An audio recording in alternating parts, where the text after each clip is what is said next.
Bismillahirrahmanirrahim. Assalamualaikum warahmatullahi wabarakatuh. Bersama saya, Ustaz Jeff, dalam siri Jom Dekati Quran sempena kempen Indahnya Ramadan. Pada kali ini, kita berada di juzuk yang ketujuh, yang di dalamnya terdapat surah Al-Ma'idah dari ayat 83 hingga akhir dan surah Al-An'am ayat yang pertama hingga 110. Mengenai surah Al-An'am ini yang bermaksud binatang ternak, ia mengandungi 165 ayat dan pada juzuk yang ketujuh ini sehingga ayat ke-110.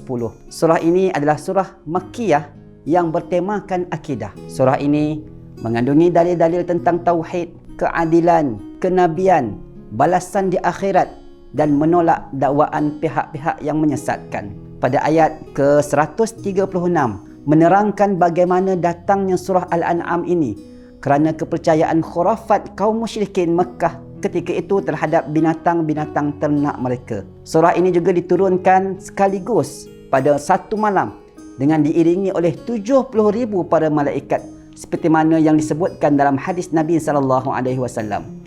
Pada juzuk yang ketujuh ini, saya ingin memetik ayat ke-100 daripada surah Al-Ma'idah. Ayat ini mengarahkan kepada Nabi SAW supaya menyebut dengan terang dan jelas di mana Allah Subhanahu wa taala berfirman, Bismillahirrahmanirrahim. Qul la yastawil khabithu wat-tayyib walau a'jabaka kasratul khabith.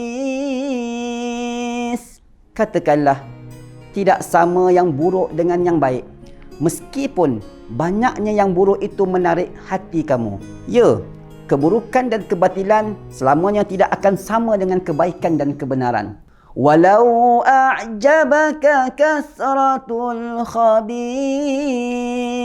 Meskipun banyaknya yang buruk itu menarik hati kamu. Ya, walaupun keburukan, kebatilan dan kemaksiatan itu nampak menarik, ada manfaat, cantik dan ramai orang yang melakukannya, kerana ia tetap selamanya tidak akan sama dengan kebaikan. Fattaqullaha ya ulil albab la'allakum tuflihun.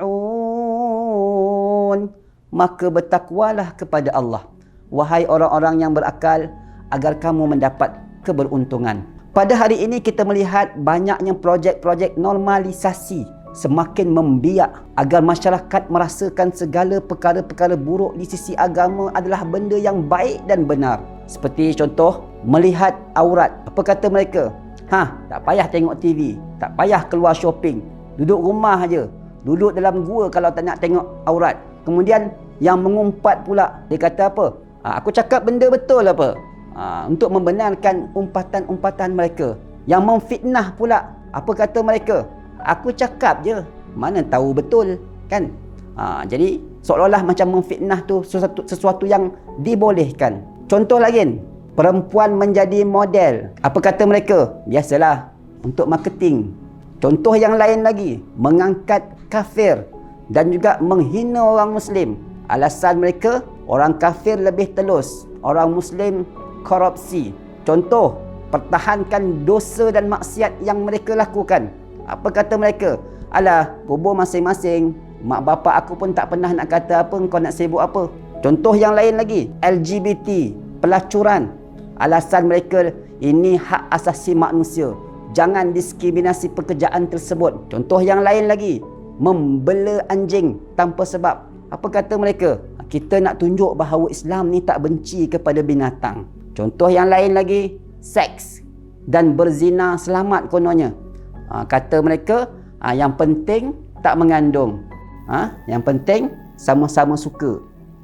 Sidang penonton sekalian, saya ingin mengajak agar kita terus mendalami ilmu-ilmu agama yang benar, berwaspada dengan agenda-agenda yang ingin memesongkan kefahaman Islam yang sebenar, seperti liberalisme, pluralisme, ajaran-ajaran sesat dan juga yang lain-lain. Semoga Allah Subhanahu wa taala memelihara kita dan sentiasa mencurahkan taufik dan hidayahnya kepada kita. Wabillahi taufik wa hidayah. Wassalamualaikum warahmatullahi wabarakatuh.